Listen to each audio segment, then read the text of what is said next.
On July 7th, 2012, at 2:45 p.m., my mother moved in with us. Day one. Mother, welcome! How was your flight from Portland? Oh, it was so stressful. I mean, the flight was fine, but at the airport, we had to get Dakota into the crate, and she refused to get in. And John was yelling at her and yelling at me. So I put my iPad on the crate to help, and the iPad fell, and it shattered. So I reached for the iPad, and John said, "Don't worry about the fucking iPad, help me with the dog." And then she bit him. Dakota bit John? Has she ever bitten anybody before? Not in the 8 years we've had her. Nice work, Dakota. She's probably as happy that you left John as I am. I'm telling you, you never should have married that guy. Yes, you've been telling me that for 13 years. Well, Adam is making a celebratory dinner, salmon and grilled artichoke, but if there's anything you need, we can just walk into town. Can I borrow your computer? I need to order a new iPad. Day 2. Mom, can I come in? Oh, I saw that you set up your desktop. Yeah, I'm on Facebook. I'll be out in a second. So where'd you go this morning? You were gone for 3 hours. I was walking Dakota. I always walk her for 3 hours. Well, where did you take her? I don't know. I let her decide. You let the dog decide? What if you get lost? Well, you know, she has a better sense of direction than I have. I always let her choose where she wants to go for walks. Well, Adam is coming home from work. Adam's going to be making some breaded chicken tonight and broccoli. Oh, that sounds great. I'm just going to go back and finish up what I'm doing. I'll be out for dinner. Day 3. Mom, can I come in? Oh, you're on Facebook again. Yeah, do you need me to hold the baby? Sure, that would be great. Adam's going to be coming home from work today, and he's going to be making some pork chops and some sweet potato fries. Is that okay? What? Yeah. Oh, sure. That's okay. Can you put up the lights a little bit? I have a few things I want to tell the audience. So my husband Adam and I had our first and only baby in February, 5 months before my mother moved in with us. It was going to be a win-win situation because we could use the help. I'm going back to work as a teacher in August, and my mother could finally leave her emotionally abusive husband, John, who refuses to admit that he's an alcoholic. He claims he's using alcohol to temper his social anxiety every single day. Now, my mother is a vital 73-year-old. She doesn't smoke. She's never even smoked a cigarette in her life. She doesn't take recreational drugs, never has. She barely even drinks. With the exception of maybe a wedding or on a cruise, she'll order 1 Harvey's Bristol Cream. And as you all know, she walks her dog 3 hours every day. So apparently, her only vice is choosing to marry alcoholics. Well, and Facebook. She's definitely addicted to Facebook. And for a short time, Breaking Bad. So let me tell you about our living situation. We have 2 small houses. They're side by side. And the house on my right, we used to rent it out. But when I found out I was pregnant, we took over both sides so that we could have room for a child's bedroom. So on this side, we have 2 bedrooms, a bathroom, a living space. We had a kitchen, but we didn't need 2, so we took it out. Although we left the small refrigerator on that side because I anticipated like a refrigerator would be a useful thing for having a newborn, because storing milk or something, I don't know. I'd never had a baby before, but so on this side we have a guest room / office, a bathroom, a spacious kitchen, and a living space. So my mother moves in and moves into the guest room, and we have our privacy, but we do share some major spaces, most fundamentally the kitchen. Now, my mother never liked to cook when I was growing up, which is where I learned it. Not the cooking part, but the not liking it part. So I'm eternally grateful that I married somebody who loves to cook. And being with Adam for all these years and visiting his parents in LA, I also got accustomed to knowing what it felt like to function as a team. Adam's parents are amazing. Adam's dad, Steve, is brilliant, and he knows a lot about a lot of things and a little about everything else. And he also loves to cook, and his homemade biscotti is to die for. Adam's mother, Iris, is one of the most present people I've ever met. And she retired from her big marketing job and now volunteers for Planned Parenthood. And last year she was in charge of she was leading up a sponsorship committee in a guild in Santa Monica that raised $740,000, which was the largest amount of a small guild in the country. Now, they are amazing, and they work tirelessly every year to create an incredible Thanksgiving spread for their 25 to 30 guests. They buy all the food. I'm just going to get a little drink of water. A little parched. Thank you, friends. So they buy all the food. They prep for 5 days. They do all the cooking. They decorate the table and the house. And they always make room for new arrivals.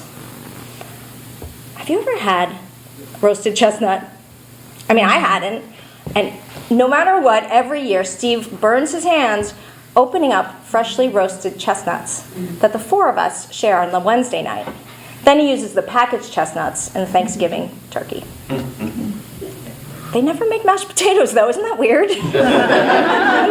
Kind of disappointing. But they function as a team not just at Thanksgiving, but all year round.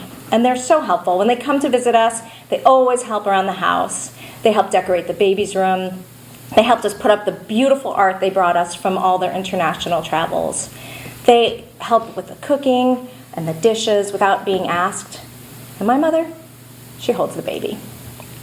So how's it going? Living with my mother? Mom, it is really hard going back to work. My co-teacher Sarah is amazing, and we have really fabulous kids this year. But it's hard being away from Hayden. How'd it go today?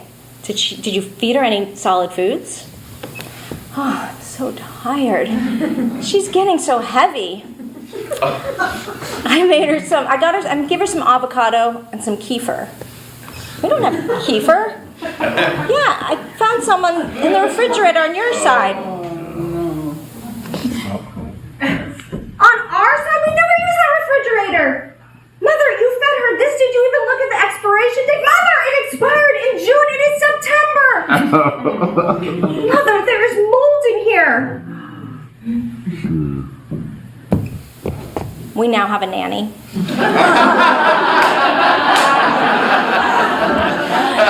So Ludi comes first thing in the morning, and then she leaves at 1 o'clock, just in time to put Hayden down for her 2.5 hour nap. Adam comes home from work around 3:30, and he always finds my mother inside with the baby, so he takes Hayden, and he walks the 2 blocks to the park. It's his favorite time of day. My mother then disappears into her iPad. That's her favorite time of the day. Now, I know my mother's clearly lonely. She's an artist, and when she lived in New York City and in Portland, she was a prolific jewelry maker, and she made beautiful silver work and intricate beaded necklaces and polymer clay beads. But she hasn't made any art since she's lived with us. And she has hours throughout the day that she could totally do it before we need her to hold the baby or something. And even after she walks her dog. And thanks.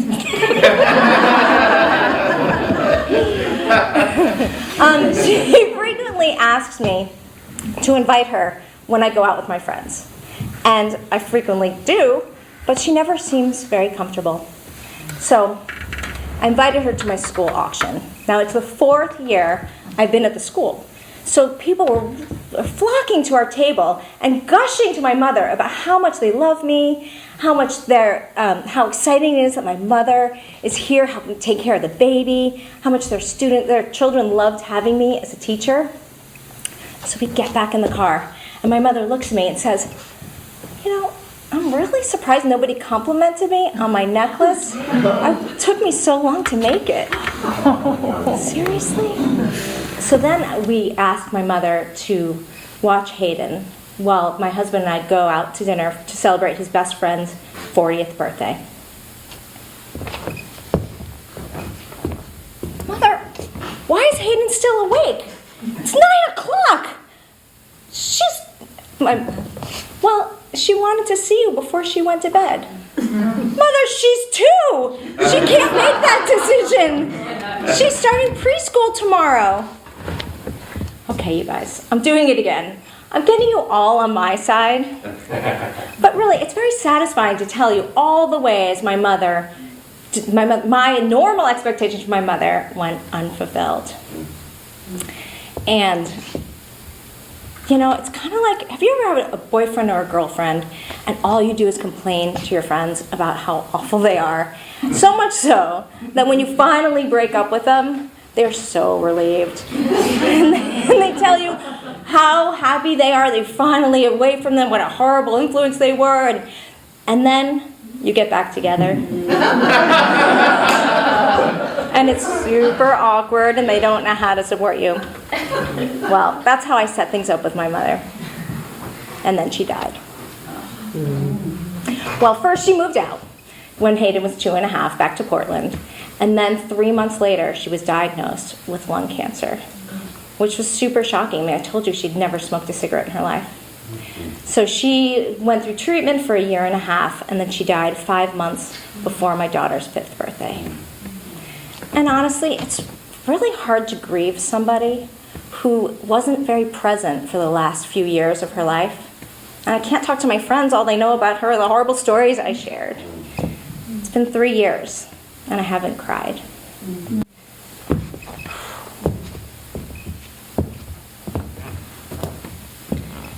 But here's the thing. I can't really remember my mother, the mother I had before she met her anxiety-prone alcoholic husband in 1998, or the mother I had after she divorced my father, who was functional but still alcoholic, in 1986. But for those 12 years in between, I had a mother I loved. Let me introduce you to her. Meet my mother, Gail. In 1986, out of nowhere, she applied to and was accepted to Columbia University to get her second master's, this time in library science. And then she asked my father for a divorce. And then she ran the New York City Marathon, and then the Paris Marathon, and then the London Marathon.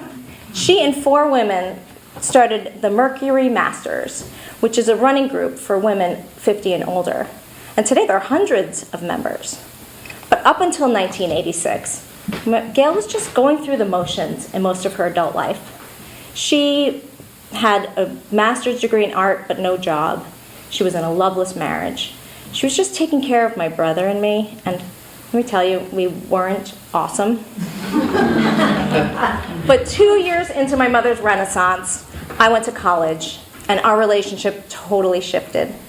Up until then, according to me, her only purpose was to drive me places and to give me money. I told you I wasn't awesome. But after the divorce, I respected my mother. And I was old enough to see beyond my own needs and see Gail as the person that she was. And we started talking on the phone. We went on trips together. One time in 1994, we took a trip to Paris.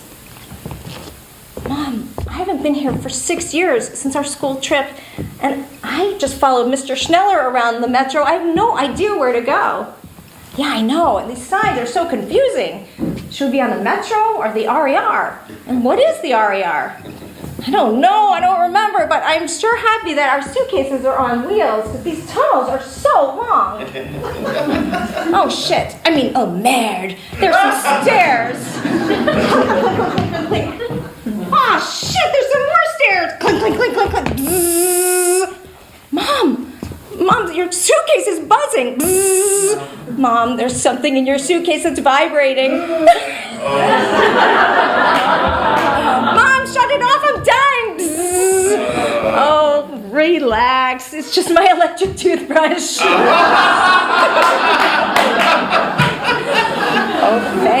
God. I liked going home during college. I liked it so much that I even moved in for 3 years after graduation. Mom, did you really read all of these books? Yeah, most of them. Huh. Do androids dream of electric sheep? You read that? Yeah, I love that book. It's science fiction. Oh. The Sex Lives of Cannibals? It's basically a travel guide.